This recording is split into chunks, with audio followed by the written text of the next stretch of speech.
Okay, folks, I got my Kool-Aid shirt on. I felt like rapping with you guys, so amongst things, we're going to talk about Nirvana. So with this sort of thing, I'm going to discuss Nirvana's Smells Like Teen Spirit. So what I gathered from this is apparently the lyrics on this are supposed to be contradictory, and there's, it's supposed to be as if it were a joke revolution and that sort of thing.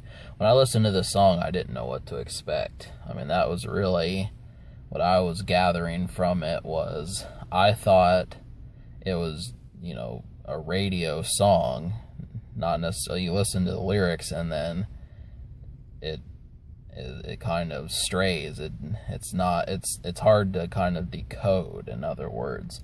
You think some songs are just about, apples off a tree and, milkshakes and all these different sorts of things, but, that's just not the case here. But there is some background to it, and what I do think is that, Kurt Cobain was not aware of what Teen Spirit was, and it's a woman's deodorant. So he named it, and, the funny thing about it is it was trying to not be a revolution, and somehow it wound up being one. Really, the way I look at it is I kind of do the exact same thing. Maybe not to the degree that these folks are doing it, but, you've seen me do, like, reverse satires and that sort of thing, and it's... it's interesting the attitude that was taken on this, because it's been said that Smells Like Teen Spirit is one of Generation X's most famous songs. That, it defined a generation, and, it's an all-time great song. And, the whole thing about it is, the attitude towards it, I had no idea until today that the attitude towards that song was, so flippant. It doesn't even make sense.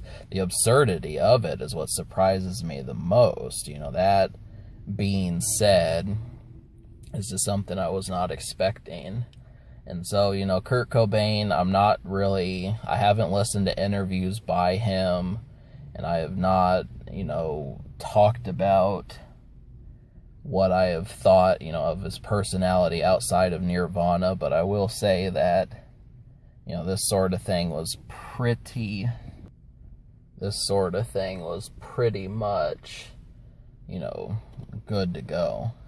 So I'm liking it. I really appreciate what I've heard so far, and I think that really, you're just gonna have to trust my word and understand it. I mean, if there's like a handful of Nirvana songs to go for, it's definitely that.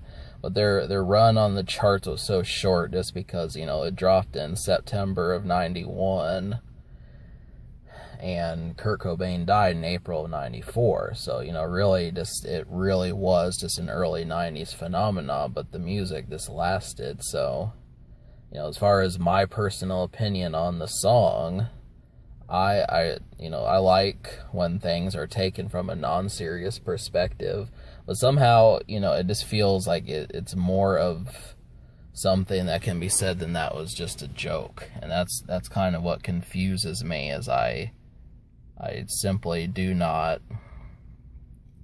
it's like, well, is this, was he really not focusing that hard? I mean, the attitude I'm trying to get from Kurt Cobain is whether or not he was really trying. Was he just screwing around, like, oh, I don't care if I make it, I'm just doing this, I'm never gonna get anywhere, this is never going to happen, I really don't give a shit what happens, just what was his attitude back in 1990? And I mean, he dropped an album back then, but it is so hard to define. And that's really my whole disposition about that.